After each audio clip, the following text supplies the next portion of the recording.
Dean Sharp, the House Whisperer, host of Home here on KFI on Sunday mornings. Have you seen?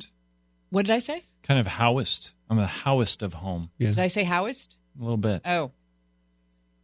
Host. Don't worry, of House. Blake will edit that. So okay. It sounds perfect. No one will ever hear that. Have you seen our baby animals of the day? I have not. Well, look right here.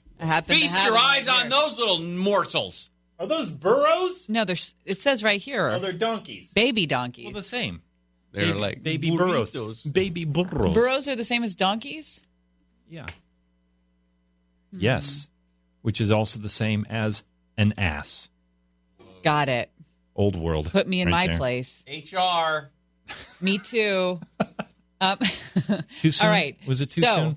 You talk every Sunday about the importance of whispering to your house to make it a home. Yes. You are bringing us 7 steps on how to whisper to said house today. Yes. How you can start whispering your own house, which is a critical step in the whole design process.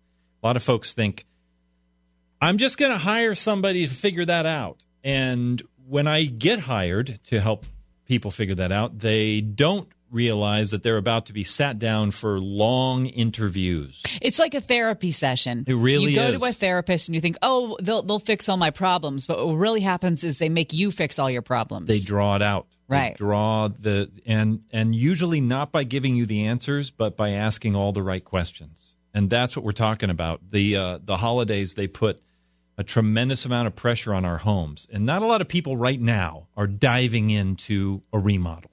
Not a week and a half before Thanksgiving. But the holidays, you think, we're inside more. There's more pressure on the bathroom. There's more pressure on the kitchen. There's just more pressure on everything inside the house. So it's the perfect time, if you're even considering a remodel, like a spring remodel. Now is the time to stand back and to start observing and asking all the questions. How does the kitchen handle when there's more than 3 people in it? What's the flow like in the house? And so on and so forth, to really start understanding the basics of what we want to do to this place and how we're going to change it for the better. And so there are a series of questions and a process of asking questions of the house that help get you there. And we're not trying to turn people into home designers.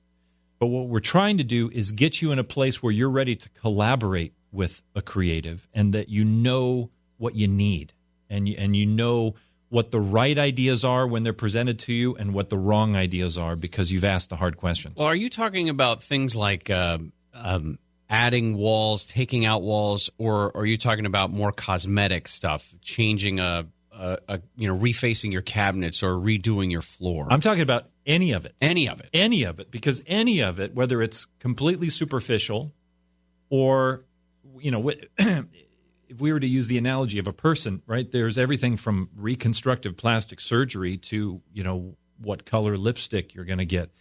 It all affects the story you're telling. So the big questions all remain the same. They all apply in the same way. And people usually make the same mistakes along the way. One, they haven't asked the question of even what the style of their house is. And I know that's hard in Southern California because so many of our houses are like, it's sort of this. My house was built when those 700 houses were built. It's kind of a this thing. But you just keep poking questions at it, and it helps narrow down. It's postmodern minimalist. Yeah, so I don't know what are the types of styles, like a ranch, a ranch home or a tract home. There are hundreds of kinds of styles. Yeah, right. And it really does benefit for every homeowner to kind of, at least in regards to their house, become a little bit of an architectural historian to kind of figure out. But it's not as complex as all that sounds. It's really about, you stand out in front of the house. If we're talking about the exterior, we'll just use it as an example. You stand out in front of the house and you ask your question like, what kind of roof is sitting up there? And if the roof is not slated to get changed out, okay, the roof is going to determine a tremendous amount about what's going on.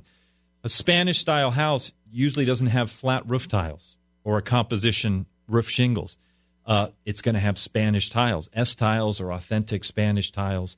And if you're thinking, hey, I'm going to turn this house into a Cape Cod, but you've got a brand new Spanish tile roof on the top, chances are, no, we're not going that way. So you start looking at these components, like how is my roof formed? Is it a hip roof? In other words, is there a slope from every wall up? Or do I basically have just two big running slopes and what we call gables on the end, which are flat stucco triangles of the wall sticking up? Every one of those things is a clue as to kind of, sort of, the kind of style of architecture that your house lends itself towards. And the more you understand those things, the more you know, okay, we're probably going to follow these kinds of rules when it comes to making changes.